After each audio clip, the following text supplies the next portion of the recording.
Bonsoir à tous. Le nom du Seigneur soit béni. Prions encore un moment. Seigneur, merci pour ces instants où tu nous rassembles et tu voudrais que nous puissions être fondés, établis, que nous puissions apprendre de toi, que nous puissions comprendre ton message à toi. Tu disais dans ta parole, venez à moi, vous tous qui êtes fatigués et chargés, je vous donnerai du repos. Et tu dis, recevez mes instructions. Ce soir, nous sommes là pour recevoir des instructions. Recevoir tes instructions à toi. Nous voulons être formés, formatés par toi. Merci pour l'aide du Saint-Esprit qui nous rend capables de comprendre ces choses. À tes disciples, tu disais, vous n'êtes pas encore capables de porter ces choses. Mais maintenant, nous croyons par la résurrection de Jésus et parce que le Saint-Esprit a été donné, nous sommes capables de saisir tout ce que toi tu voulais que nous puissions comprendre te concernant. Bénis ces instants, au nom de Jésus, notre seul Seigneur et Sauveur. Amen. Comprendre, différencier la loi de la grâce. Nous sommes en train, peu à peu, d'aller vers, en train de chuter.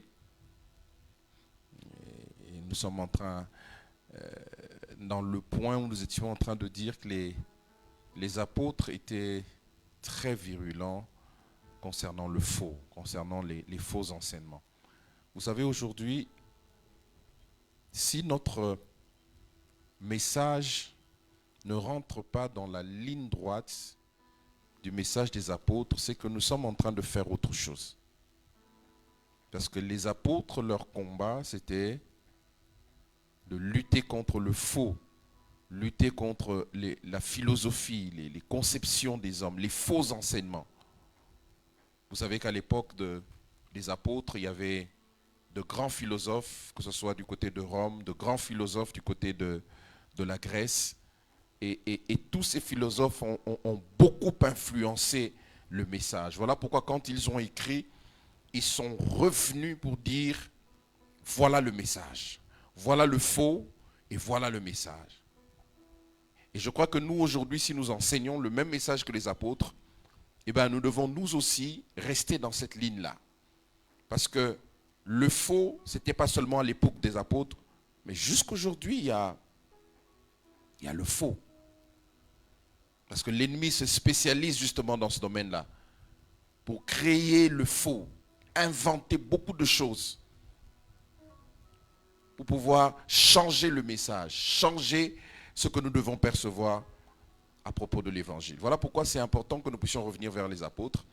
Et ce soir, nous voulons dire quelque chose, c'est que les apôtres sont les seuls doctrinaires. Ça, c'est une vérité importante que nous devons aussi comprendre. Les apôtres sont les seuls doctrinaires. Vous voyez, aujourd'hui, des fois, on a tendance que nous aussi, aujourd'hui, nous pouvons créer de nouvelles doctrines. Nous pouvons, nous aussi, aujourd'hui, inventer de nouvelles théories. Vous voyez, des fois, il y a une frange de chrétiens, d'enfants de Dieu qui pensent qu'au jour d'aujourd'hui, il faut adapter le message, il faut adapter l'évangile.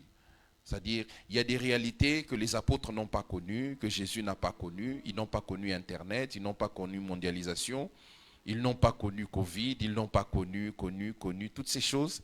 Alors, voilà pourquoi notre message ne peut pas rester comme le message des apôtres. Il faut qu'on puisse adapter le message. Mais non! Non! Le message de l'évangile ne change pas. D'abord, c'est un message qui est éternel. C'est un message qui n'a pas commencé dans le temps. C'est un message qui est en dehors du temps. Voilà pourquoi le message de l'évangile ne peut pas subir l'influence du temps. Il ne peut pas subir l'influence du temps. Il reste le même parce que c'est une sagesse de Dieu. L'apôtre Paul disait quoi? Nous prêchons une sagesse au milieu. C'est la sagesse de Dieu. Il dit, puisque le monde avec toute sa sagesse n'a pas connu Dieu, Dieu a bien voulu sauver le monde par la folie du message. Et quel message? Le message de la croix. Et ce message, c'est celui que les apôtres nous ont révélé. Ils nous ont transmis. Ils sont les seuls doctrinaires. Parce qu'aujourd'hui, si on ajoute d'autres choses, ça veut dire que les apôtres ne sont plus les seuls doctrinaires. Il y a des choses auxquelles on croit. Les apôtres n'ont pas cru en ça. Il y a des messages qui s'enseignent aujourd'hui. Les apôtres n'ont jamais enseigné ça. En fait, ils n'ont jamais fait de ça leur focus. Ils étaient focalisés vers autre chose. Et nous, aujourd'hui, si nous voulons être intègres, parce que c'est important aujourd'hui que l'Église reste intègre au message, intègre à la pensée de Christ, intègre au message de l'Évangile. Sinon, alors, nous croyons à autre chose. Nous devons être capables de dire, nous ne croyons pas seulement à la Bible, nous croyons aussi aux expériences. Parce qu'au jour d'aujourd'hui, beaucoup parlent plus expérience que message, que doctrine. C'est plus les expériences. Moi, j'ai fait ceci, moi, j'ai fait cela, moi, j'ai ceci, je suis allé à tel endroit, j'ai vu telle chose. Moi, dans mon ministère, voilà les choses qui m'ont accompagné. Moi, dans mon ministère, voilà l'ange qui marche avec moi. Moi, dans mon ministère, voilà... Non! Votre foi ne peut pas et ne doit pas être fondée sur les expériences des hommes de Dieu. Non. La seule base doit être le message de l'évangile tel que les apôtres l'ont enseigné. La seule base doit être Jésus et Jésus seul. Dimanche, on le disait, si on ne vous enseigne pas Jésus dans votre église, c'est qu'on n'est pas en train de fonder votre foi. On est en train de vous laisser comme ça, en train de rester en l'air. Les apôtres ont écrit les épîtres. Le but, c'était de quoi? De nous laisser un soubassement doctrinal subjectif qui peut s'appliquer à nous tous. Que l'on soit dans quelque coin du monde, ils nous ont laissé une base doctrinale, objective. L'évangile ne peut pas devenir subjectif. Il est objectif. L'évangile ne peut pas, comme on le disait ces derniers temps, on ne peut pas avoir un message pour les Africains, un message pour les Européens, sinon on va multiplier les messages. Vous savez, aujourd'hui sur la terre, nous sommes à combien? À près de 7 milliards, hein? Et peut-être même plus. Ce sont les chiffres qui font maintenant un peu, qui ont pris du temps. Mais acceptons que nous sommes à 7 milliards. Si le message de l'évangile doit s'adapter à chaque personne, à chaque culture, à chaque peuple, vous imaginez combien de messages nous aurions? Or, la pensée de Jésus et des apôtres, ce n'était pas de laisser des messages qui s'adaptent à la culture. C'était de nous laisser un seul message. On l'a toujours dit ici, Romains chapitre 1, verset 17, l'apôtre Paul dit quoi? Car je n'ai point honte de l'évangile, c'est quoi? C'est la puissance de Dieu pour le salut de quiconque croit. Du juif premièrement, et puis du grec. C'est-à-dire c'est le même message. Le même message. Ça ne s'adapte pas. Ça ne subit pas des influences. Non, il y a un message pour les Européens, il y a un message pour les Africains, alors il y aura des messages qui vont se particulariser pour chaque peuple. Et ce n'est pas ça la pensée de Christ. Éphésiens 2:20 est clair, c'est un des textes qui doivent vraiment rester dans nos têtes. C'est une fondation importante. Éphésiens 2:20, vous avez été édifiés sur quoi? Sur le fondement des apôtres et des prophètes. Les apôtres et les prophètes dont on parle ici, ce sont les apôtres de Jésus-Christ. Ce n'est pas nos apôtres d'aujourd'hui. Ah voilà aujourd'hui apôtre Jérémie. Non, quel que soit le titre ministériel que tu peux porter, tu n'as pas le droit aujourd'hui de fonder, c'est-à-dire de déterminer la doctrine. Non. Le fondement, il est là, il est objectif. C'est le fondement des apôtres et des prophètes. Et ici, les prophètes, ce sont les envoyés de Jésus-Christ. C'est-à-dire ceux qui ont parlé de la part de Jésus, et c'est consigné dans les épîtres, les choses que nous devons savoir. Je prends par exemple quelqu'un comme Philippe. Philippe fait partie des prophètes de Jésus-Christ. Prophète, parce qu'il a parlé, envoyé. Et il a prêché Jésus. Il n'a pas prêché autre chose. On dit sur le fondement des apôtres et des prophètes, mais attention, on dit Jésus-Christ lui-même étant la pierre angulaire. C'est-à-dire, les apôtres ont expliqué ce que Jésus avait commencé à enseigner. Il y a des choses que Jésus n'a pas pu dire pleinement. Vous savez, un jour, j'ai dit à ses disciples, j'ai beaucoup de choses à vous dire, mais vous n'êtes pas encore capable de faire quoi? De les porter maintenant. Les apôtres sont venus maintenant expliquer en détail, expliquer de manière particulière comment nous devrions vivre notre foi en Jésus. Quelles sont les choses qui sont importantes pour notre foi aujourd'hui? Si les apôtres n'en parlent pas, eh bien, c'est que ce n'est pas important pour notre foi. 1 Corinthiens 3, versets 10 à 11. Écoutez les apôtres parler. L'apôtre Paul dit ceci. Selon la grâce de Dieu qui m'a été donnée, qu'est-ce que j'ai fait? J'ai posé quoi? Le fondement. Il utilise un article défini. Ce n'est pas un fondement, c'est le fondement. Et ce fondement, c'est Jésus. Il dit, moi, apôtre Paul, je n'ai pas créé de nouvelles choses. Je n'ai pas inventé de nouvelles choses. Je suis resté sur le fondement. Vous voyez, quelqu'un comme l'apôtre Paul, un jour se retrouve dans une ville, je crois que c'est à Éphèse, où il trouve des temples dédiés à plusieurs divinités. Est-ce que vous avez vu l'apôtre Paul en train de dire, je vais vous enseigner sur les esprits ou les démons qu'il y a derrière ces temples-là? Non. Pourquoi aujourd'hui l'Église fait une fixation sur les esprits? Pourquoi? Vous pensez que les apôtres n'étaient pas confrontés aux esprits? Si. Mais ils n'en ont pas fait leur message. Ils sont restés sur le fondement qu'est Jésus. L'apôtre Paul dit, je vous trouve bien religieux. J'ai vu des temples dédiés à plusieurs dieux. Il y a même un temple qui est dédié à un Dieu inconnu. C'est-à-dire vous avez une multiplicité de dieux. L'apôtre Paul n'a pas commencé à lier tous ces démons-là. Aujourd'hui, l'Église a une manie de lier, de chasser des esprits, même dans le vide comme ça, où on donne des enseignements sur les esprits territoriaux, les esprits qui contrôlent les espaces, les quartiers. Mais apôtre Paul est confronté à Éphèse à des esprits, mais il ne parle pas de ces esprits, il leur a parlé de Jésus. Parce que c'est Jésus le message. Le message, ce n'est pas les esprits. Quelle que soit leur force, quelle que soit leur réputation, quelle que soit tout, nous n'avons même pas besoin de ces choses-là. Vous savez qu'un jour l'apôtre Paul dit même qu'il n'y a aucun...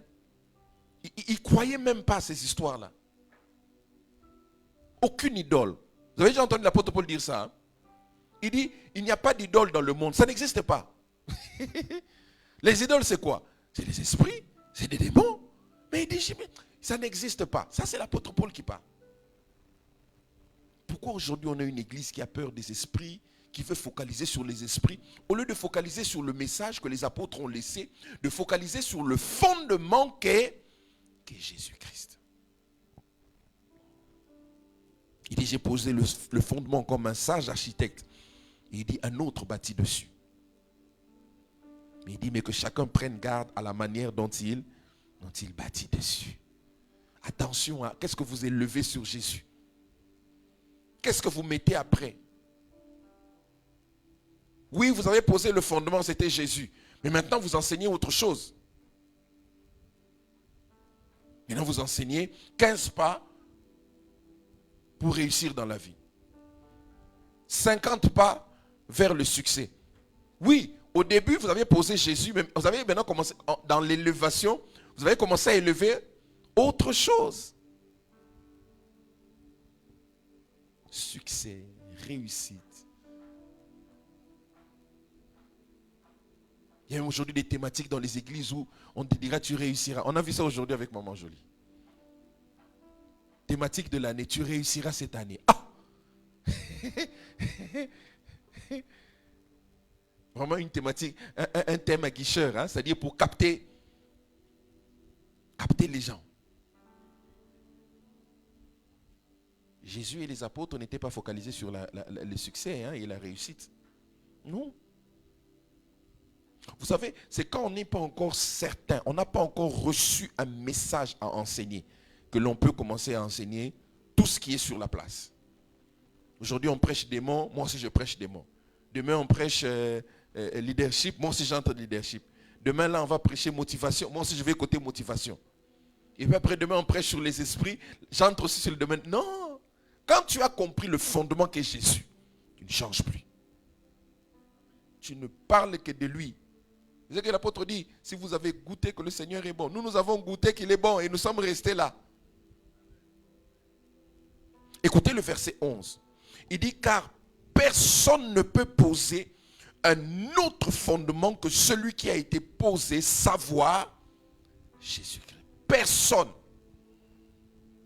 Quand il dit ça, il est en train de s'opposer aux faux enseignements. Ne posez pas d'autres fondements.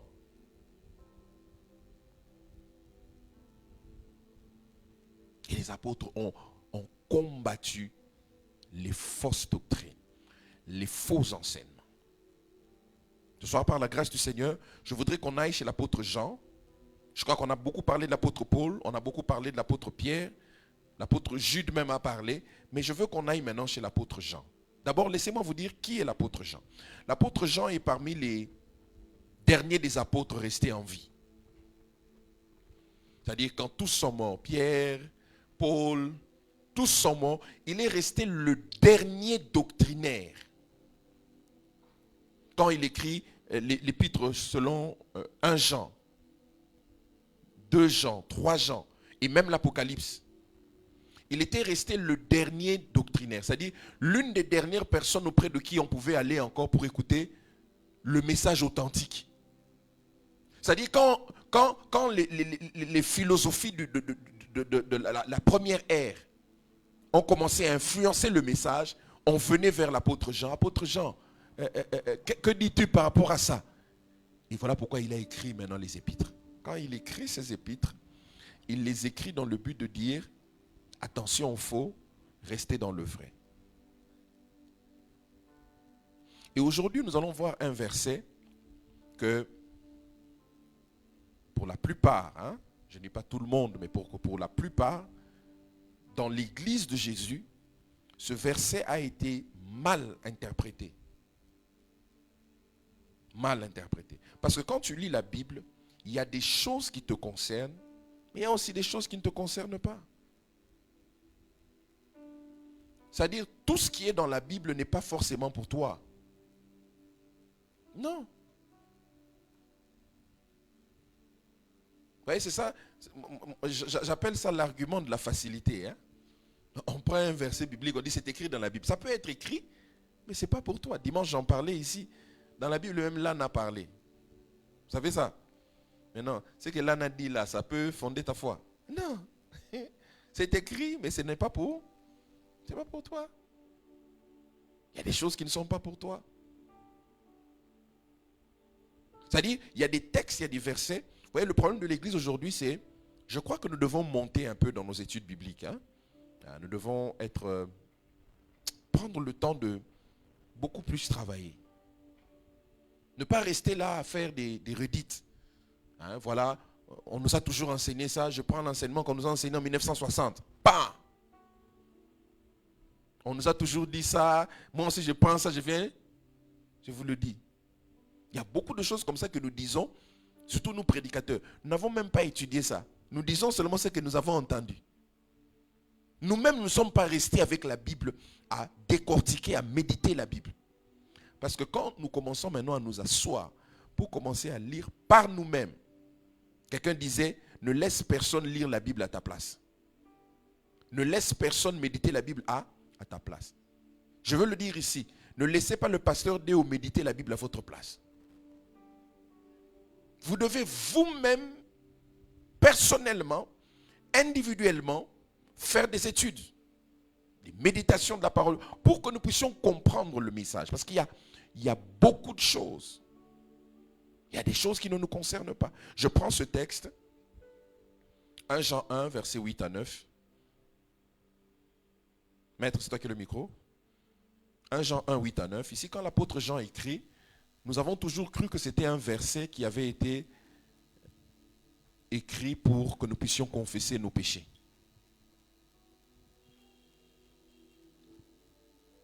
Oui, maître. 1 Jean 1, 8 à 9. Si nous disons que nous n'avons pas de péché, nous nous séduisons nous-mêmes, et la vérité n'est point en nous.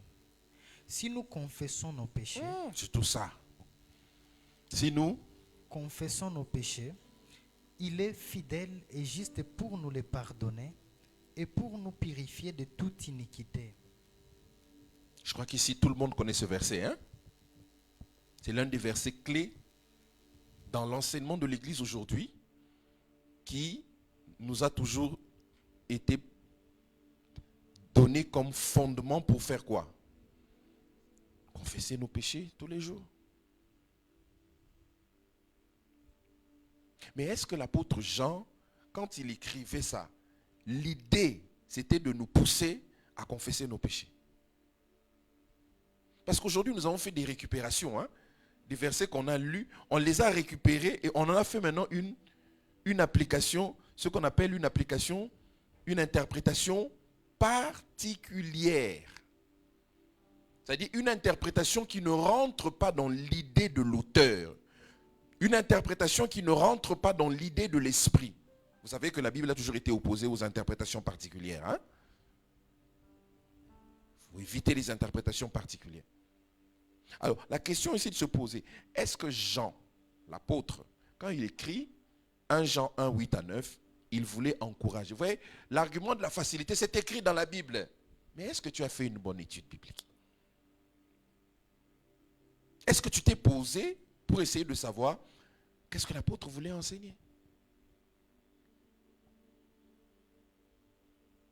Ici, quand l'apôtre Jean écrit cela, pour ceux qui ont des... Vous voyez, moi, ce qui fait mal aujourd'hui, beaucoup de gens, quand peut-être nous disons certaines choses, ils sont prêts à beaucoup batailler, à discutailler. Mais si tu lui poses, quel matériel de travail toi tu as? Il n'a que sa Bible, lui, second 1910. Hein? Il n'a pas de concordance. Il n'a pas de lexique biblique. Il n'a pas de dictionnaire biblique. Il n'a pas de ce qu'on appelle les backgrounds. Il n'a que sa Bible, lui, second 1910. Mais il discute. Ah non! Nous, on nous a toujours enseigné. Mais on t'a enseigné. Est-ce que toi-même, tu t'es assis, tu as pris ton dictionnaire biblique, tu as pris une Bible d'études? Parce qu'il y a des Bibles simples, il y a des Bibles d'études. J'ai par exemple une Bible qu'on appelle la Bible expliquée. C'est-à-dire pour chaque verset, on te donne une explication. On te ramène dans le contexte. Parce que laissez-moi le dire comme on l'a toujours dit ici. Un texte pris hors contexte est quoi? Est un prétexte. Des fois, pour bien comprendre un texte, il faut avoir d'abord les arrière-plans. Sinon, tu vas interpréter à l'aveugle et mal. Et malheureusement, l'Église est tombée dans ce piège où nous avons interprété des versets de manière particulière. Ici, l'apôtre Jean, quand il écrit, il est en fait en train de... Vous allez voir que quand il écrit 1 Jean 1, le chapitre 1, il est en train de parler, il utilise un autre langage. Il parle à des personnes extérieures. Mais quand vous lisez 1 Jean 2, il change son langage, il commence à dire mes petits enfants. C'est-à-dire, dans 1 Jean 1 et dans 1 Jean 2, il parle à deux publics dits différents. Dans 1 Jean 1, il est en train de s'opposer à une philosophie, à un courant religieux qui avait pris pied là où il vivait. Et on appelait ça le gnosticisme, qui venait de la gnose. Pas notre glose à nous, hein? Mais gnose avec G. Gnosticisme. G-N-O-S-T-I-C-I-S-M-E.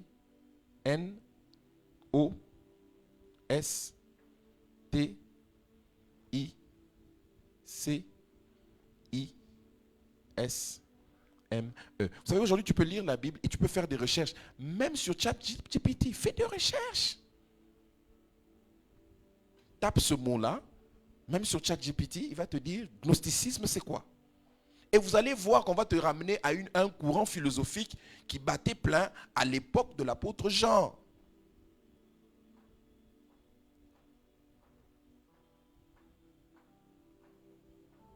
Et ce courant vient un mot grec, gnosis. Et gnosis ici, comme vous l'entendez, G-N-O-S-I-S, G-N-O-S-I-S, gnosis. Ce mot veut dire connaissance. Donc, c'est un courant philosophique qui se basait sur la connaissance. Ils prétendaient qu'eux, ils connaissent. Et ils ont commencé à influencer les églises de l'époque.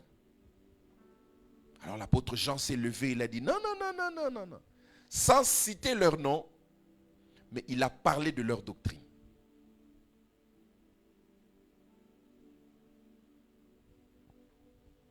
Et ces gens, on les appelait les gnostiques. Écoutez, quel était leur cheval de bataille? Quelles étaient leurs idées fortes? Pour eux, le salut ne vient pas de la foi, mais d'une connaissance intérieure et spirituelle permettant de comprendre la vraie nature du monde et de soi-même. Je reprends. Pour les gnostiques, le salut ne vient pas de la foi, mais de la connaissance intérieure, spirituelle, permettant de comprendre la vraie nature du monde et de soi-même. C'était ça qu'ils annonçaient. Donc, ils étaient en train de dire aux gens, tu n'as pas besoin de la foi. Tu as déjà Dieu en toi. Donc, sans avoir reçu, tu n'as pas besoin de recevoir Jésus comme Seigneur et Sauveur. Donc, l'homme, quand il naît, en fait, l'homme est un Dieu. Et vous allez voir que les gnostiques ici, ils ont des points communs avec le New Age. C'est vraiment les mêmes types de philosophie. Donc, ça s'adapte seulement selon le temps, hein? Parce que dans le New Age aussi, on t'encourage à aller à la découverte de ce qu'il y a à l'intérieur de toi. Au travers du yoga, au travers de la méditation, au travers de certaines pratiques. C'est-à-dire, ils veulent te dire, tu n'as pas besoin de Jésus. Tu es déjà Dieu, il y a en toi, il y a Dieu en toi. Mais seulement le problème, il faut faire quoi? Il faut découvrir et extérioriser maintenant le Dieu qui est en toi. Mensonge.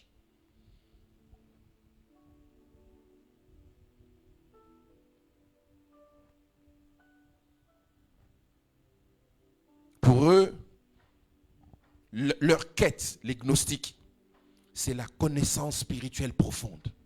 Vous allez voir toutes les sciences orientales, hein? Toutes ces sciences-là, ces philosophies qui prennent un peu dans la religion, un peu dans la philosophie, un peu dans les pratiques orientales, leur point commun, c'est toujours de ramener les hommes à l'intérieur d'eux-mêmes. Tu dois te connaître. Tu dois te découvrir. Tu dois découvrir qui tu es à l'intérieur de toi. Faire ressortir. Voilà pourquoi ils aiment beaucoup la méditation. Ils aiment beaucoup le yoga. Vous voyez, les pratiques orientales sont basées sur ce genre de choses-là. Où on doit aller à la découverte, où on doit découvrir ce qui est à l'intérieur et être en accord avec la nature. Vous voyez, des sciences comme le tai chi. Vous allez chez les orientaux. Vous voyez, ils sont dans des formes de méditation. En fait, ils vont te dire, tu n'as pas besoin de Dieu. Dieu est déjà en toi. Il faut seulement le découvrir. C'est une fausseté. Et c'était contre ça que l'apôtre Jean était en train d'écrire. Parce que quand on rate le concept, on va mal l'interpréter. C'est comme aujourd'hui, nous faisons face à une certaine circonstance, je peux écrire quelques mots ici. Si dans 100 ans, dans 200 ans, les gens ne savent pas dans quel contexte, pourquoi j'ai écrit ces choses, ils risquent d'interpréter mes paroles à tort. Le contexte, c'est celui-là. Et il n'y a aucun théologien qui sera capable de nous dire que ça, c'est faux. Tous les théologiens savent que l'apôtre Jean était en train de parler contre le gnosticisme, un courant philosophique religieux de l'époque qui combattait le message de l'évangile. Eux, c'est la connaissance spirituelle profonde. Pour eux, vous voyez, il y avait beaucoup de points communs avec le message de Jésus. Mais ce n'est pas ça. C'est ça qu'on appelle, ils ont trafiqué le message en fait. Pour que ceux qui ne prêtent pas attention pensent que c'est la même chose. Mais pourtant, ce n'est pas la même chose. Pour les gnostiques, ils ont ce qu'on appelle une vision dualiste du monde. C'est-à-dire, ils croient que l'homme, il est esprit, mais il est aussi matière. Pour eux, nous n'avons pas besoin de Dieu. Le salut pour eux vient de ce qu'on appelle un éveil intérieur. Alors que chez nous, le salut vient en recevant Jésus comme Seigneur et eux, ils ont dit non. Tu as simplement besoin. Donc, tu n'as pas besoin de Jésus. Tu as besoin seulement d'un éveil intérieur. Et il y a des techniques, des pratiques. 15 pas, 50 pas, 250 pas. Et vous allez voir que tous ceux qui annoncent l'évangile dans des pas, dans des secrets, dans des clés, l'évangile de Jésus n'est pas en termes de clés, en termes de définition, en termes de pas. Non. Il dit seulement, il faut seulement que tu arrives à réveiller ce qu'il y a déjà en toi. Que tu te connaisses toi-même.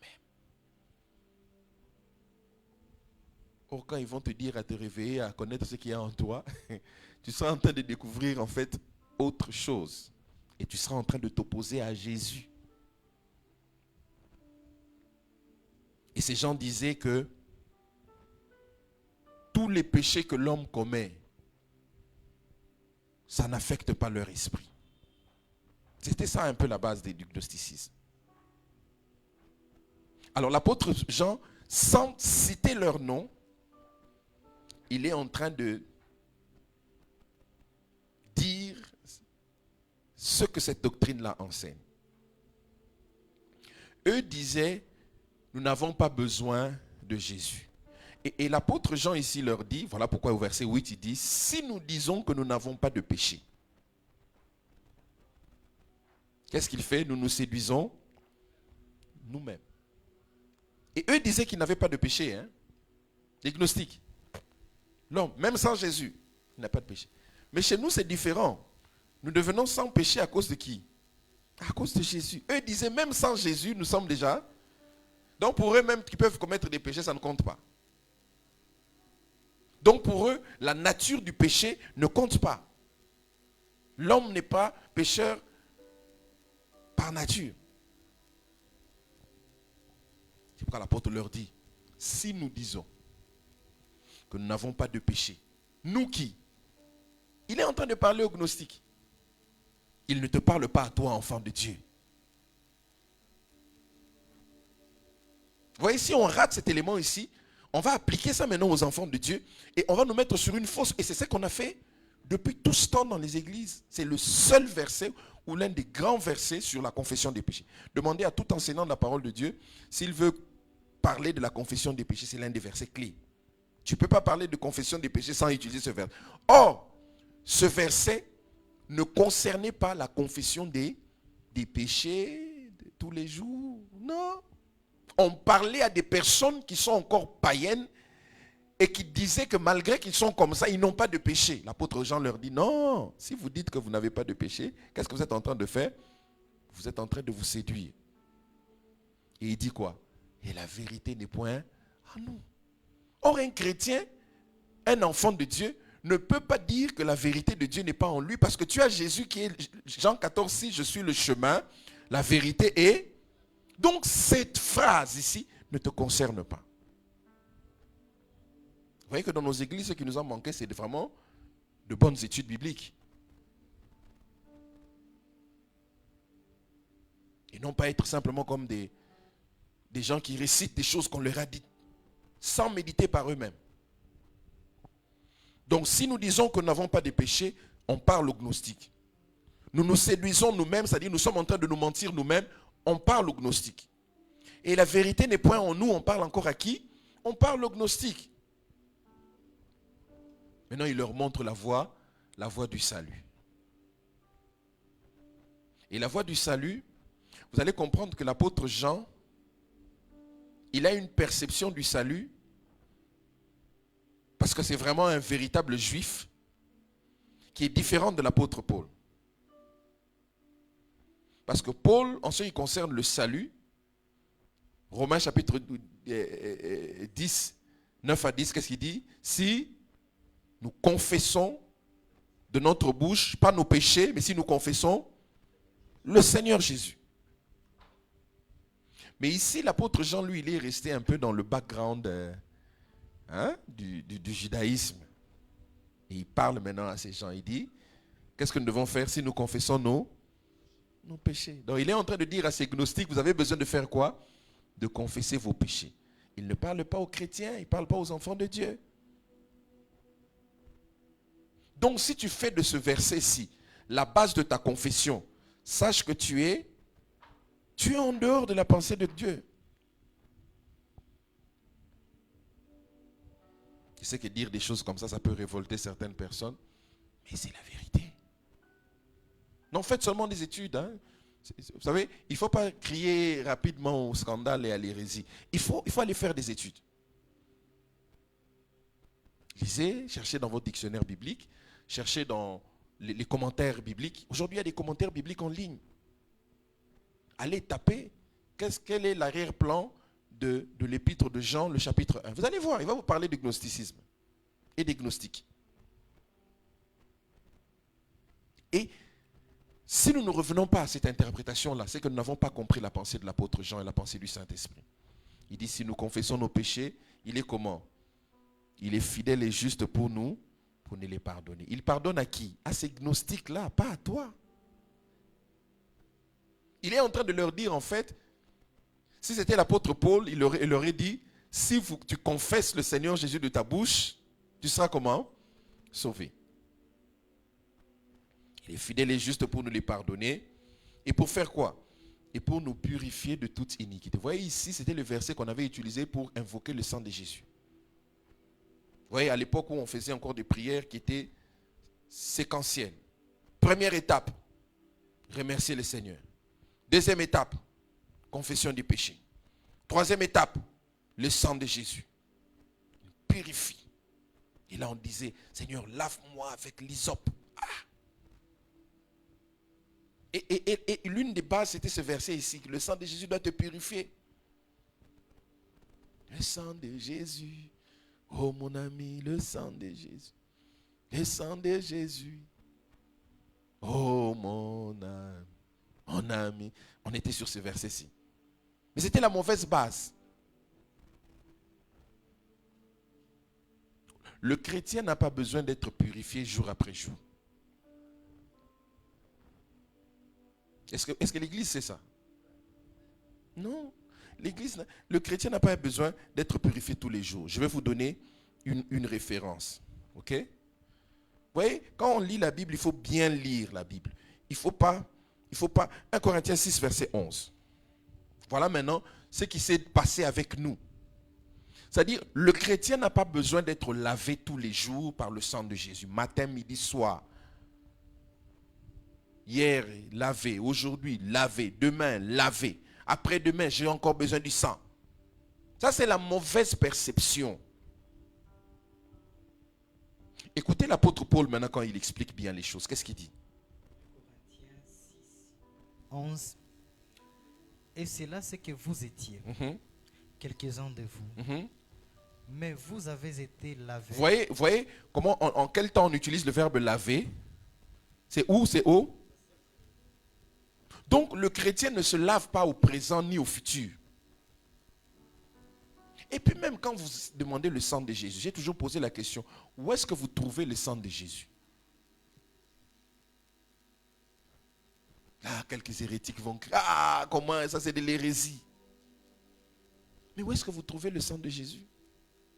Parce que les apôtres n'ont pas donné de doctrine où ils nous ont dit que vous avez la possibilité d'utiliser le sang de Jésus. Ça ne s'est passé que dans l'Ancien Testament avec Moïse qui a pris le sang de Jésus, qui a badigeonné sur le linteau. Aujourd'hui, les chrétiens font comme Moïse.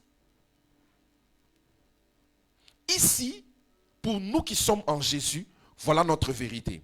Mais vous avez été lavés dans le passé. Et puis ce n'est pas vous qui vous êtes lavé vous-même. Vous avez été lavé. C'est-à-dire il y a quelqu'un qui s'est chargé de faire quoi? De vous laver.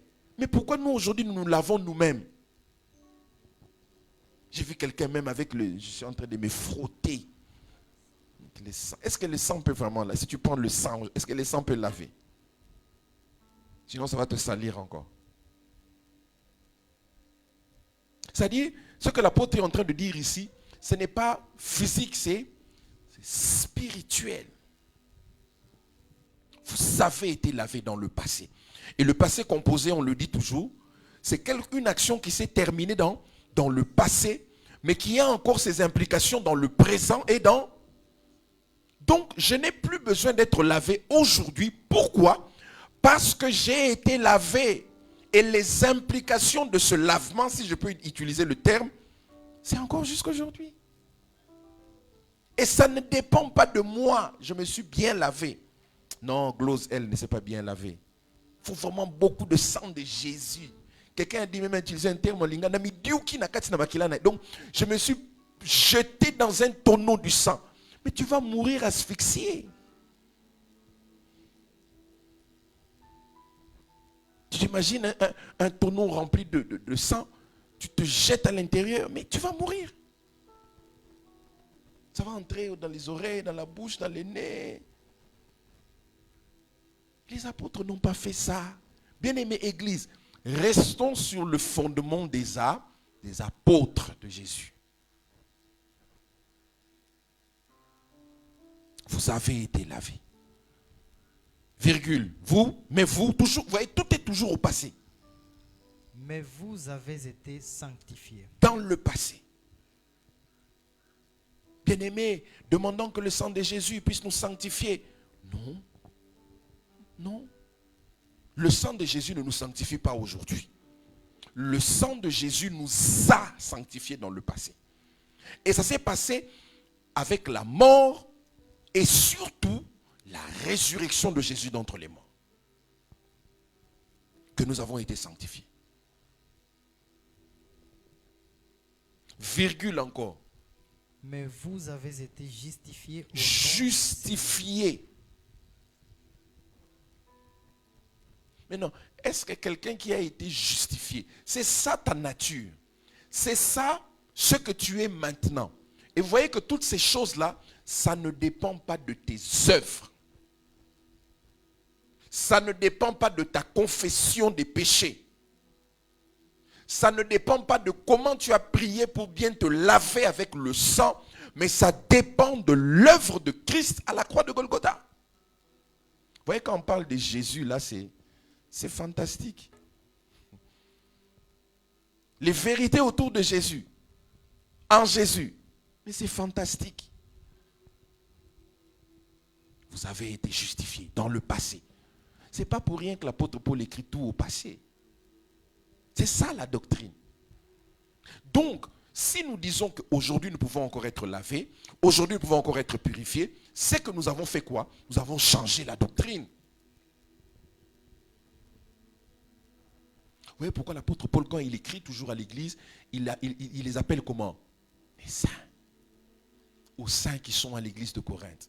Malgré tous les péchés, toutes les mauvaises choses qu'ils voulaient leur reprocher. Mais il a commencé par leur dire, aux saints qui sont à l'église de Corinthe. À Éphèse, aux saints qui sont à l'église d'Éphèse. Dans toutes les églises, c'est comme ça qu'il les appelle. Parce qu'il est conscient que nous avons été lavés dans le passé, nous avons été sanctifiés dans le passé, nous avons été justifiés toujours dans le passé, pas dans le présent. Et donc, justifiés par quoi? Justifiés au nom du Seigneur Jésus-Christ et par Au nom du Seigneur Jésus-Christ. C'est-à-dire dans la personne de Jésus. Dans le sacrifice, dans l'œuvre de Jésus, nous avons été lavés, justifiés, sanctifiés. Mais aussi sanctifiés par quoi? Et par quoi? Ça on n'en parle pas beaucoup dans l'église. Hein? Et par quoi? Et par l'Esprit de notre Dieu. Bien-aimé, le fait que l'Esprit de Dieu est venu habiter en toi, c'est ça ta sanctification à toi. Personne ne dit Amen. Vous voyez, c'est des vérités comme ça qu'on n'enseigne pas à l'église. On va te dire seulement, il faut que tu te sanctifies par toi. Mais oui, on n'est pas contre ça. Mais d'abord, notre sanctification, c'est le fait que l'Esprit de Dieu a accepté de vivre en nous. Et c'est parce qu'il vit en nous que maintenant nous marchons dans la sanctification. Mais ici, l'apôtre dit ce qui nous a sanctifiés, c'est quoi? Le nom du Seigneur Jésus-Christ et aussi l'Esprit de Dieu. Ok? Revenons à l'apôtre Jean. Donc, le pardon, ce n'est pas aujourd'hui. Ça s'est passé où? Dans le passé. Et nous, si nous intégrons cette vérité, si vous allez voir que l'apôtre Paul ne parlait pas de nous, mais il parlait aux gnostiques pour leur dire, revenez à Jésus. Voilà le véritable message. Vous allez voir que quand maintenant il commence à parler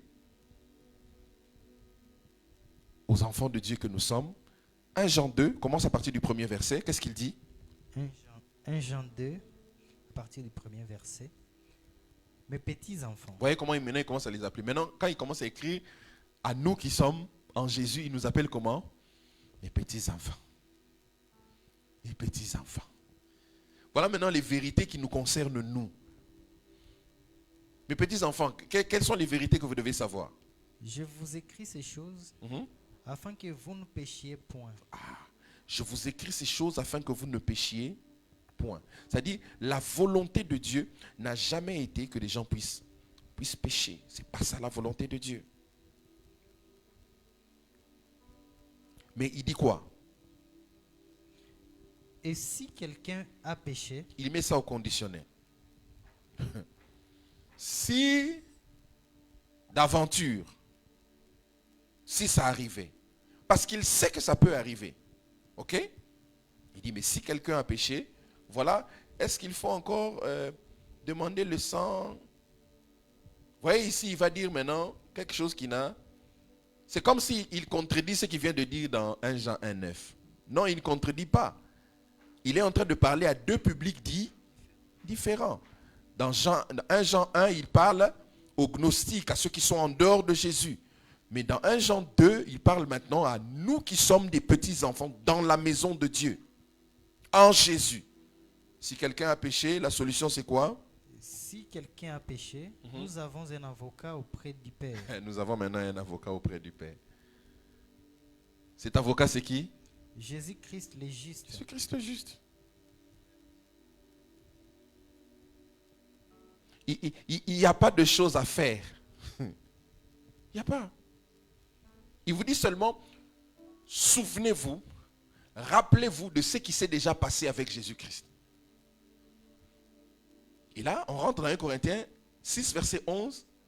Nous avons été lavés, nous avons été sanctifiés, nous avons été justifiés dans le passé. Je sais que c'est difficile pour aujourd'hui parce que la religion a tellement martelé des fois sur le péché, à tel point que on nous a dit des termes comme selon tout péché non confessé.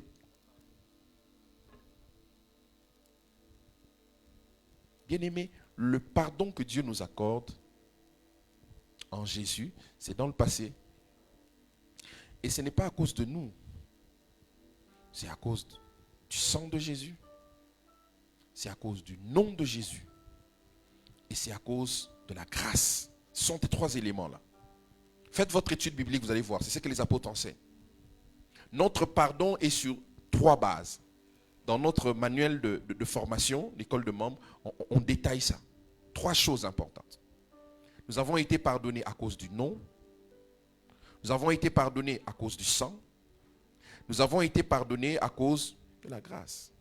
Ce sont ces trois seuls éléments. C'est ça que les apôtres enseignent. Nous ne sommes pas pardonnés sur la base de nos confessions. Vous voyez, l'Église a fait ce qu'on appelle les listes des péchés. Moi, quand j'ai commencé dans les choses du Seigneur, nous fréquentions une église qui était spécialisée dans la délivrance. Et on avait par habitude, chaque fois quand il fallait faire passer les gens par des délivrances, 3 jours, il fallait d'abord que ces personnes fassent la liste de leur liste des péchés. Donc imaginez-vous. Et moi j'étais parmi les encadreurs, à un moment donné, j'ai reçu un papa qui avait pratiquement 70 ans. Je lui ai dit, papa, où est ta liste des péchés? Il a commencé à rire. Il a dit, ah, mon fils, à mon âge. Parce que l'enseignement qu'on nous avait donné, il faut que la personne se souvienne depuis quand il est conscient. Imaginez-vous un papa de 70 ans. L'âge de la conscience, ça peut tourner aux alentours de quoi? 11, 12, 10, 11, 12. Imaginez-vous un papa de 70 ans qui doit se souvenir des choses qui se sont passées depuis l'âge de 11 ans. Mais c'est impossible. Le salut ne peut pas devenir difficile comme ça. Ce papa là Harry, il a dit, ah mon fils, mais seulement, coche seulement tous les péchés. J'ai tout fait, je ne saurais pas te donner la liste. À l'époque, je ne comprenais pas, mais en fait, c'est impossible. Même ceux qui disent que moi, vraiment, je veille pour chaque péché, confesse, tu n'auras jamais une liste exhaustive. Jamais. La liste ne sera jamais exhaustive. Donc, l'homme normal ne peut être pardonné qu'à cause du nom de Jésus, à cause du sang de Jésus, et à cause de quoi? De la grâce. Il n'y a que ça. Parce que c'est sur la base de nos confessions. Il y aura des péchés que nous n'avons pas confessés. Voilà pourquoi certains disent, et les péchés dont j'ai conscience, et ceux dont je mélange le tout, qu'est-ce que je fais? Je te les envoie à toi-même, Dieu. Toi-même, tu vas ouvrir tu vas chercher qu'est-ce qu'il y a à prendre, qu'est-ce qu'il y a à enlever.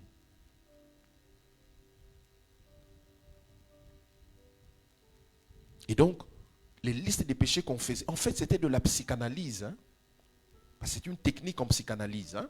Pour ceux qui connaissent un peu, en psychanalyse, des fois, quand tu sais une thérapie, on peut te dire que pour tes péchés, pour tes fautes, les choses qui te dérangent, écris-les sur un papier. Tu écris sur un bout de papier, et puis après, on va te le dire, il faut brûler ça. Et c'est ce que nous faisions. Ce qu'on ne savait pas, les apôtres n'ont jamais demandé que les gens écrivent leurs péchés et les brûlent. C'est de la psychanalyse qu'on a ramené à l'évangile. Et ça, c'est ce qu'on appelle les mélanges, la mixture. À l'époque, on a eu des enseignements. C'est vers les années 90, ici à Kinshasa, on a eu des enseignements sur, comment on appelait ça? La cure d'âme. Vous avez vu un apôtre de Jésus faire la cure d'âme? Pierre, Paul. Demandez à quelqu'un, bon, dis-moi un peu. C'est que depuis quand? Et puis, toi, tu veux connaître l'âme de l'autre, pourquoi? Pourquoi? Pour quel besoin? Il y a des enseignements qui ont circulé, il faut que tu connaisses l'état d'âme de... Mais comment je vais connaître, même moi, pasteur, là, sincèrement, ce n'est pas parce que je suis moins spirituel, mais je ne peux pas connaître l'état d'âme de tout le monde. C'est faux, c'est impossible, c'est un mensonge. Il faut connaître l'état d'âme de tout le monde. Maintenant, comment tu vas connaître l'état d'âme de tout le monde? Oh non, il faut prier. Ils vont te dire, non, Dieu, la parole de Dieu dit dans Jérémie, invoque-moi, je te répondrai, je te révélerai les choses cachées, choses que tu ne connais pas. Donc vous voyez un Dieu, il n'a plus d'autre chose à faire. Tout ce qu'il fait, c'est de commencer à te dire, là, regarde l'état d'âme de Sémi. Sémi est comme ça, comme ça, comme ça. Tu vois, papa, les papas là que vous voyez là, voilà son état d'âme, c'est ça, ça, ça. Maintenant, quand tu as cet état d'âme là, qu'est-ce que tu fais avec? Ce sont des enseignements qui nous ont poussés à pouvoir nous suspecter. Vous savez, dans l'évangile, il n'y a pas de place pour la suspicion. Vous voyez, la suspicion, c'est dans le camp de Satan. Nous, à l'église, on ne se suspecte pas. On se fait confiance. Je sais que je suis en face de mon frère, je suis en face de ma soeur. Tout enseignement qui va te pousser à suspecter ton frère, à suspecter ta soeur, ce n'est pas l'évangile de Jésus. Vous voyez, les gens se regardent à l'église, il faut faire attention. Vous voyez, il y a des gens qui sont dans des gens, quand nous sommes en train de prier, nous on nous enseigne. Ah non, mon Dieu. Il faut faire attention. Quand les gens sont en train de prier, si tu vois quelqu'un en train de jouer avec ses ongles comme ça, ou bien de faire des mouvements, les mouvements suspects, il faut faire attention. D'où directement, vous êtes en train de dire que ce frère-là ou cette sœur-là est comment? Sorcier. Et voilà pourquoi dans l'église, on se regarde, on a confiance en personne. Et la base, c'est quoi? Les faux enseignements qui nous ont poussés à nous suspecter. Quelqu'un même dit, même ma femme à moi-même, je n'ai pas confiance en elle. Comment tu n'as pas confiance en ta femme? Il dit, je prie pour que le Seigneur me révèle son état d'âme. Ah, donc toi tu t'es marié à quelqu'un. Comme moi là, j'ai pratiquement 20 ans de mariage.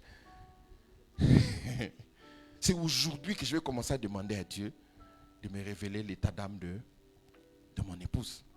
Quelle folie. Vous avez vu un apôtre demander, est-ce que Paul a demandé l'état d'âme de Pierre? Non. Ou quand il a rencontré Barnabas, avant de commencer le ministère avec lui, il a dit non, on doit devoir prier avec toi. Toi, je ne te connais pas. Ce sont des enseignements made in enfer. Parce que ça va briser la chose la plus importante que nous avons en nous, le lien de l'amour. On ne va plus s'aimer. On va commencer à dire, faire attention. On avait un frère là quand on priait, lui il priait, il faisait des choses comme ça. À un moment on a dit non. Vous voyez un frère qui prie, quand il fait ça, il est en train d'annuler nos prières. Ah, moi je suis en train de parler à mon père. Quelqu'un est en train de faire il va annuler ma prière comment? Et on a cru à des choses comme ça pendant des années. Mais il n'y avait pas de base scripturaire. Pas de fondement dans l'enseignement des apôtres. On nous a dit qu'il fallait faire attention, même aux toiles d'araignée. Ce sont des points des satellites. Des points de communication. Il y avait comme ça des gens, quand vous les recevez chez vous, ils ont tout le temps, même à l'église là. Ah, toile d'araignée là, il faut faire attention. Mais parce qu'on a là, on va enlever ça et puis c'est fini. Il n'y a rien de spirituel, c'est une toile d'araignée. Vous voyez ce genre d'enseignement où tout est devenu spirituel. Même la souris, c'est spirituel. Même le cancre là, ce sont des espions. Non, c'est la saleté qui amène ces histoires-là chez nous. Il faut régler seulement le problème de la saleté, un peu plus de propreté, veiller à ce que les assiettes ne passent pas la nuit sales. Vous allez voir que et les rats et les cancres là, ça va partir. Un peu de propreté, ça part. Vous voyez, tous ces enseignements-là,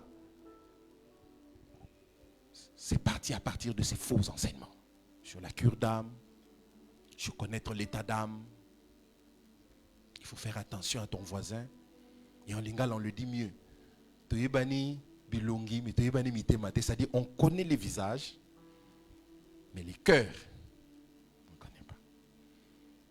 Et il s'aimait des textes comme ça. Il y avait un texte que Jérémie dit, le cœur de l'homme est tortueux par-dessus tout, qui peut le connaître. En lingala, on dit, donc il faut faire attention. C'est comme une malle. C'est-à-dire, ce que tu vas trouver dans la malle là, tu ne sais pas. Et nous, on avait des prédicateurs à l'époque, quand ils te parlaient de ces choses-là, mais non. Il faut faire attention. Tu connais pas l'état d'âme de celui qui est à tes côtés. Non, bien aimé. À l'église, on doit se faire confiance. Nous sommes d'abord un corps. Et le lien qui nous réunit, on appelle ça le lien de la perfection. C'est l'amour. Nous devons nous aimer. La Bible nous encourage de nous aimer ardemment. Donc, tout enseignement qui va venir contredire le fait que nous devons nous aimer, ce n'est pas le message de l'évangile. Et les apôtres ont combattu contre ça. Contre les faux enseignements. Parce que vous savez, l'ignorance, c'est une chose qui détruit.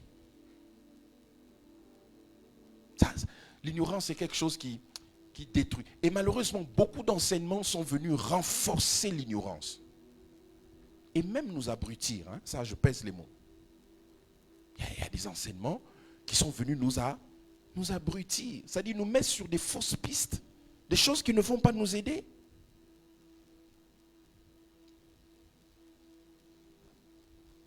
Est-ce que vous savez que Osée 4:6 dit quoi? Mon peuple est détruit, pourquoi? Parce qu'il manque la connaissance. Donc, le peuple n'est pas détruit parce que Satan est fort ou il est puissant. Le peuple est détruit juste à cause d'un manque d'information. Voilà pourquoi le message de l'évangile, nous l'appelons la vérité de l'évangile, qui vient chasser l'ignorance, chasser le mensonge de l'ennemi. Il dit, puisque tu as rejeté la connaissance, je ferai quoi? Je te rejetterai et tu seras dépouillé de mon sacerdoce. Puisque tu as oublié la loi de ton Dieu, j'oublierai aussi tes enfants. Donc l'ignorance, nous devons la chasser sous toutes ses formes. Quelqu'un a dit, si tu ne veux pas apprendre, essaye un peu l'ignorance. Tu verras que l'ignorance coûte plus que la connaissance. Hein, il y a quelqu'un qui se plaint. Je crois que c'est Barack Obama qui dit ça. Les gens se plaignent, la connaissance, ça coûte cher. Il dit, bon, essaye maintenant l'ignorance. Tu vas voir que l'ignorance va coûter plus cher que la connaissance.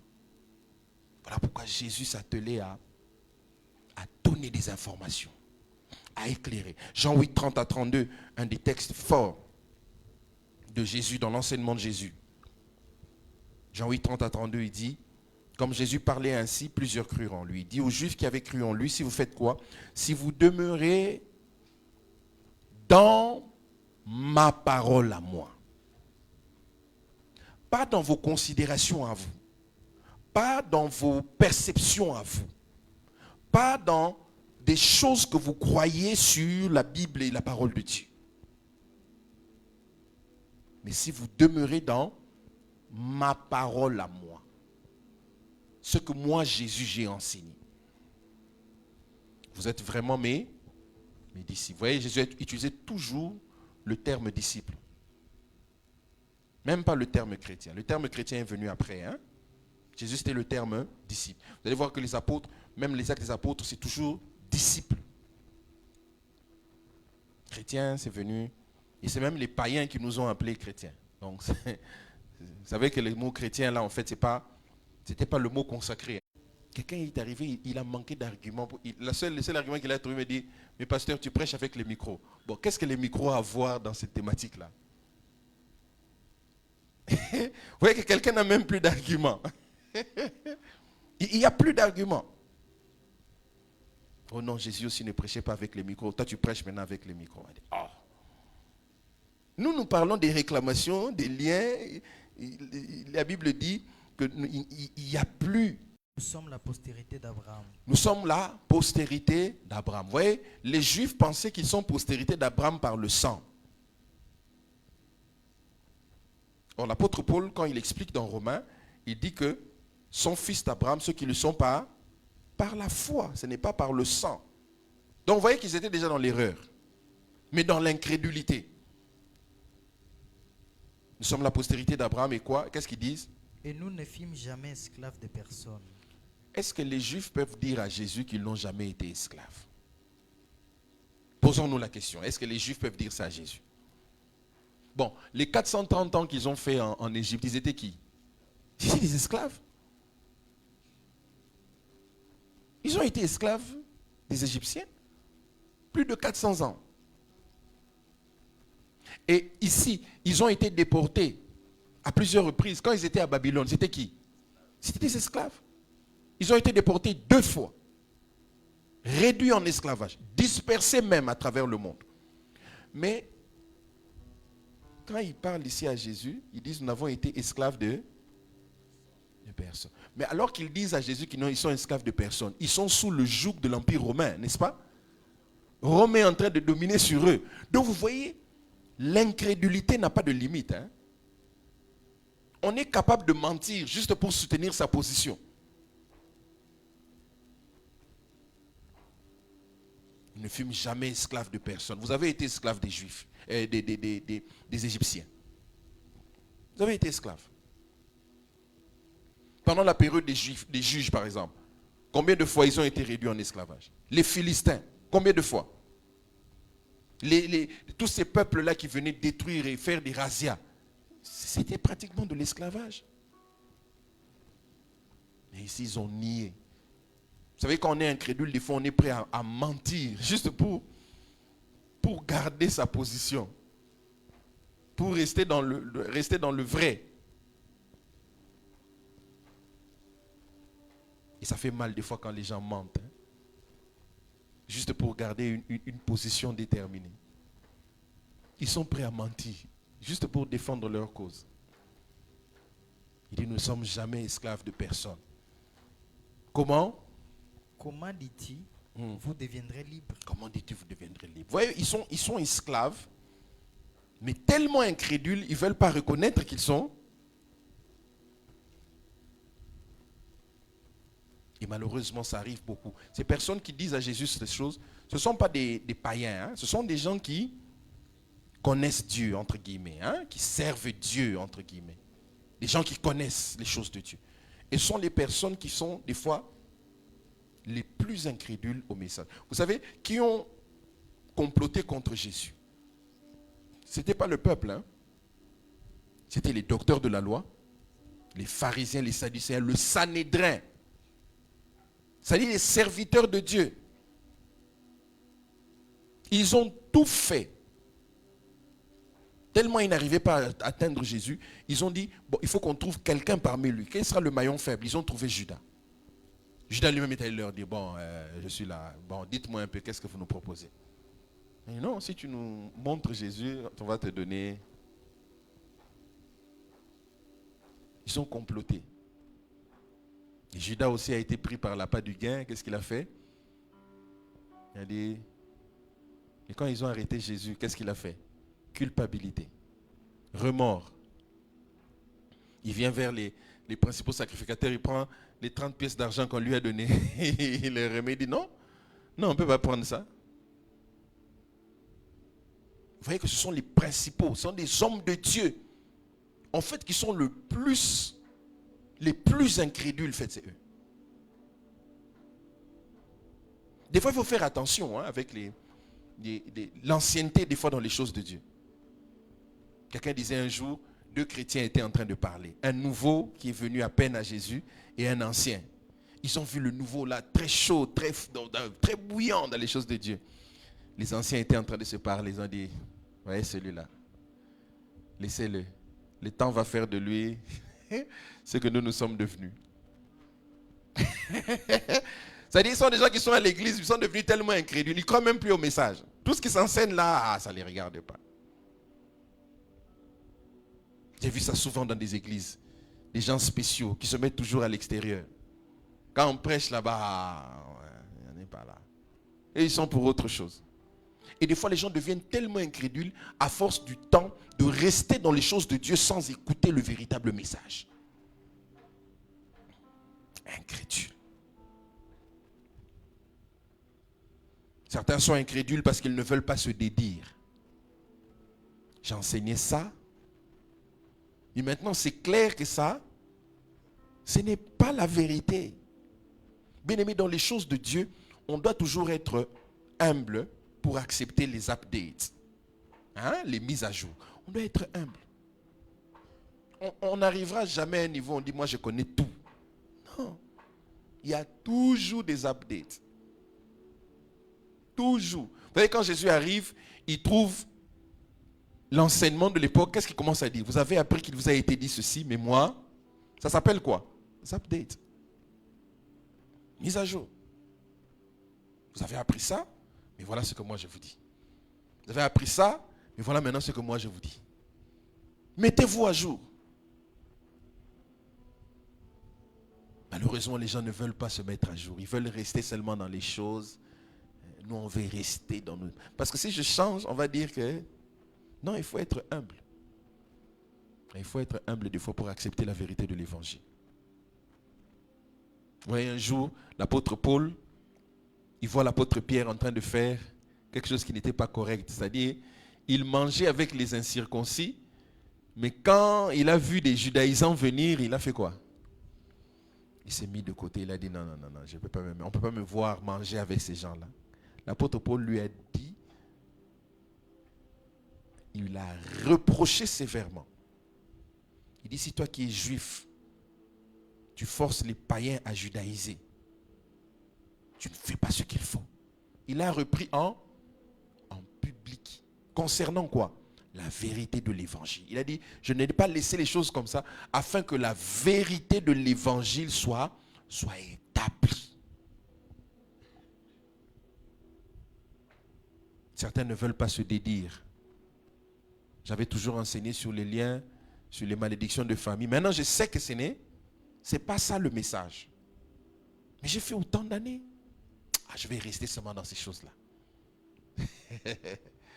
Sinon, on va me prendre pour qui? Vous savez, dans cette génération où nous sommes ici, il y a beaucoup de changements qui vont se faire. Dans le milieu évangélique, dans les choses de Dieu, beaucoup de changements qui vont se faire. Ceux qui sont alertes comprennent déjà et se mettent à jour. Mais ceux qui ne sont pas alertes, qui veulent rester, vous savez, c'est l'apôtre Paul, je crois, qui en parle. Qui dit, Jésus est la pierre sur lesquelles on devait fonder. Mais ceux qui ont place en lui leur confiance ne seront pas confondus. Ceux qui vont placer leur foi en lui. Mais attention à ceux qui ne placeront pas leur foi en Jésus. Qu'est-ce qui va arriver? Pasteur, ils vont devenir un rocher de scandale. Rocher de scandale. C'est-à-dire, le fondement qu'est Jésus, si tu refuses ça, ça va t'écraser. Si tu n'arrives pas à te mettre à jour par rapport aux informations qui sont maintenant disponibilisées par le Saint-Esprit.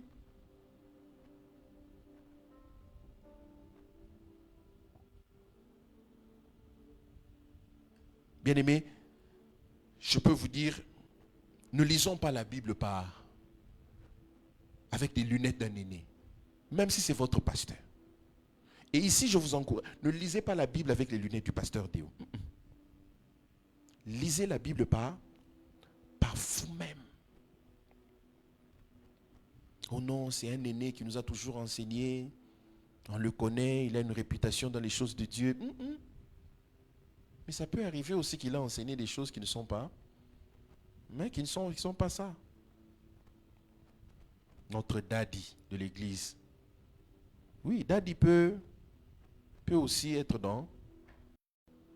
Donc ce n'était pas une famille spéciale. Il est né dans une famille simple, pour ne pas dire pauvre. Ses amis, c'était qui? La Bible fait rapport, un de ses amis, c'était Lazare. Lazare et ses sœurs Marthe et Marie n'étaient pas des gens riches. Mais la Bible dit qu'il allait souvent là-bas, il mangeait là-bas, il passait du temps avec eux. Donc vous voyez, un daddy dit haut, mais il a dit là, des faussetés. On le respecte. Mais là, tu as dit ce qui n'est pas correct. Un autre a dit, il a parlé du ciel, il a dit qu'il venait du ciel, il a eu une puissante révélation du ciel. Il est entré dans le ciel, qu'est-ce qu'il a vu là-bas? Il a vu des Range Rover. Moi j'ai dit, mais enfin, sur des belles avenues, des Range Rover. Moi j'ai dit, mais Range Rover, c'est... En fait, c'est ce que toi, tu sais. Et puis d'ici quelques années, ça va passer. On va commencer à parler d'autres véhicules. Mais non, comment le ciel peut être limité à à ta perception actuelle des choses. Toi, tu aimes les Range Rover, c'est toi. Mais on a spiritualisé ça.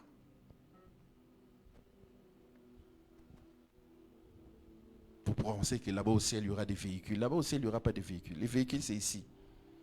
S'il faut rouler avec, roulant avec ici. Là-bas, il n'y a pas de véhicule. Là-bas, il n'y aura pas de véhicule. C'est ici les véhicules. On peut rouler avec, on peut faire tout ce qu'on veut ici. Là-bas, il n'y aura pas de véhicule. Donc, vous voyez que c'est quelqu'un de respecté en Afrique, mais malheureusement, ce qu'il dit là n'est pas, ça ne s'explique pas dans les Écritures. Il y a aussi ce qu'on appelle des croyances communautaires, en fait, qui nous prennent. Vous voyez, nous, on est des presbytériens. Voilà les choses auxquelles on croit. Nous, on est des salutistes. Voilà les choses auxquelles on croit. Nous, on est des pentecôtistes. Voilà les choses auxquelles on croit. Surtout nous, là, c'est la période de la Pentecôte. Tout le monde doit enseigner sur la Pentecôte. Mais si on s'assoit sincèrement, vous allez voir qu'il n'y a aucun apôtre qui a parlé de la Pentecôte. Aucun. C'était un fait qui est arrivé de manière ponctuelle. Le Saint-Esprit est descendu. Et depuis qu'il est descendu, il ne descend plus. Vous voyez, même les chants qu'on a chantés là, on dit au Saint-Esprit. Vous voyez les conducteurs de culte. Il faut faire des updates. Il ne faut pas nous faire chanter des fois des choses où on appelle encore le Saint-Esprit. Nous t'attendons. Viens nous remplir de ton feu. Viens, Saint-Esprit. Viens. Le Saint-Esprit ne vient plus. Il est déjà venu une seule fois. Il ne vient plus. Ça, c'est contraire à l'enseignement des apôtres. Il est venu une seule fois. Oui, ça marchait. Même nous, là, on a fait des fois des services avec ces chants-là. Vraiment, service total dans l'église. Si ça va, ces chants-là, mettez ça. On demande au Saint-Esprit de descendre. Guitare, sol. Mais le Saint-Esprit ne descend plus. Il est descendu une fois. Et aujourd'hui, quand tu reçois Jésus, en fait, tu reçois le Saint-Esprit en toi. Et c'est tout. Et depuis le jour où tu as reçu Jésus, tu as reçu le Saint-Esprit, tu n'as plus à le recevoir jour après jour. C'est comme s'il part en vacances, à un moment tu l'appelles encore, il revient. Ou bien il dort, tu le réveilles, tu le ramènes encore. Non. Ça sont des updates. En fait, quand tu commences à comprendre les choses de Dieu, tu commences à réaliser que, en fait, ce n'était pas comme ça. Voilà comment les choses devraient se passer. Et ces mises à jour sont maintenant sur le terrain. Donc il faut vraiment se mettre à jour. Il faut vraiment se mettre à jour. Les croyances communautaires, elles sont des fois très dangereuses. Nous croyons en ça. Oui, il peut arriver que vous avez cru en quelque chose, mais qui devient un mensonge. Il est arrivé un moment donné dans l'histoire de l'Église, les gens croyaient au salut par les œuvres. Un jour, quelqu'un s'est levé, il a dit, le salut, c'est pas par la foi. Point barre. On l'a chassé. Mais il a dit la vérité. Ce n'est pas les œuvres. C'est la foi. Et la foi en qui? La foi en Jésus. Il n'y a pas de méritocratie. C'est la foi et la foi seule. Donc vous voyez que pendant un temps, tout le monde a cru en quelque chose, une croyance communautaire. Mais un beau jour, l'Esprit de Dieu a soufflé par quelqu'un pour que non, les gens se remettent en question. Oh, comment on a cru en ça? Vous savez qu'à un moment donné, il y a des gens qui ont été tués à cause de leur croyance. Vous avez connu Galilée, par exemple. Galilée, pour ceux qui ont été à l'école, vous savez, Galilée est mort de quoi? Toute l'église et toute la croyance de l'époque pensait que c'est le soleil qui tourne autour de la terre. On croit. Et puis c'était même, il y avait même des références qu'on donnait. On dit non, même Josué, le jour où il combattait, qu'est-ce qu'il a dit? Il a dit au soleil, arrête-toi. En fait, c'était la culture, la conception de l'époque. Même quand on écrit à l'époque, on pensait que c'était le soleil qui tournait autour de la terre. Et quelqu'un a lu, il a fait ses recherches scientifiques, il a dit non. Ce n'est pas le soleil qui tourne autour de la terre. C'est la terre qui tourne autour du soleil. il a été jugé, tué. Mais pourtant, il a dit la vérité. Pourquoi? Il s'est opposé à une croyance communautaire. Bien aimé, il faut faire attention aux croyances communautaires. Hein? Lisez la Bible par vous-même. Étudiez la Bible par vous-même. Faites des recherches. Documentez-vous. Ne restez pas avec une seule Bible, la Bible Louis II 1910. Non. Cherchez d'autres Bibles. Aujourd'hui, sur le net, vous avez la possibilité d'avoir plusieurs matériaux pour votre recherche, pour votre foi et pour votre établissement. Mais malheureusement, beaucoup d'enfants de Dieu n'ont que la Bible Louis II 1910. Et certains, même si tu vas vérifier leur Bible, ça commence dans les livres de Deutéronome et ça termine par le boucle du livre d'Éphésiens. Vous comprenez un peu? Donc il a raté Genèse, Exode, Lévitique, Nombre. Lui, sa Bible commence par Deutéronome au chapitre 16. Donc les premiers chapitres de Deutéronome, il n'a pas. Et puis ça termine par Éphésiens 2. Et puis une vieille Bible, là, vous voyez une Bible, quand vous l'avez tellement étudiée, c'est devenu noir et puis les pages ont commencé à tourner comme ça. C'est la seule Bible qu'il a. Mais il débat sur les choses de Dieu. Amen. Que Dieu soit béni. On va continuer le mardi prochain par la grâce du Seigneur. Est-ce que quelqu'un peut commencer à dire merci à Dieu?